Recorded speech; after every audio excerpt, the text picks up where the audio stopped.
everyone. Today we are going to read a new lesson. Our constitution, it is from political science.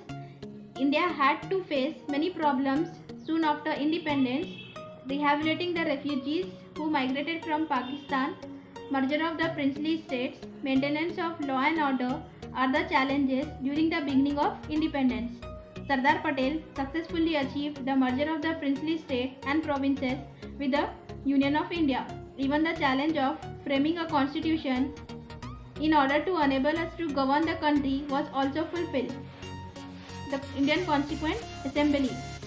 Constitution is a set of rules and regulations guiding the administration of a state. The recommendation of Motilal Nehru Committee and the decisions taken by the meetings of National Congress at Karachi in 1939 emphasized the need for the formation of a Constituent Assembly. As per the recommendation of the Cabinet Commission, a Constituent Assembly with Indian members was formed in 1946.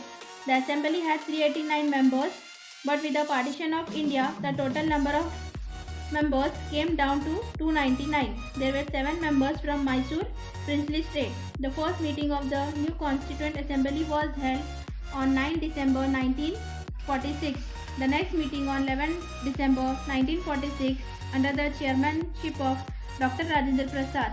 Eminent members like Jawaharlal Nehru, Sardar Vallabhbhai Patel, Dr. B.R. Ambedkar, Maulana Abul Kalam Azad, Sarojini Naidu attended the meeting. Prominent people from Karnataka were S. Nijilangappa, K.C. Reddy and others were also present. Next it is Drafting Committee.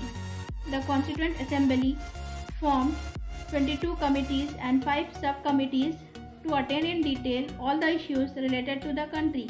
Dr. B.R. Ambedkar was the chairman of one of the most important committees, that is the Drafting Committee. Based on his contribution to the framing of the Constitution, he is called as the Chief Architect of Indian Constitution.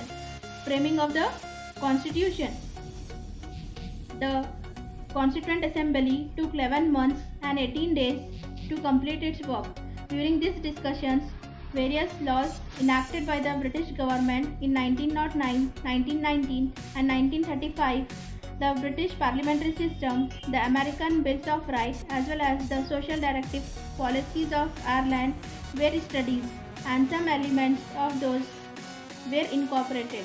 Finally, the Indian Constitution was approved on 26 November 1949 and came into force on 26 January 1950. This day, January 26, is celebrated as Republic Day.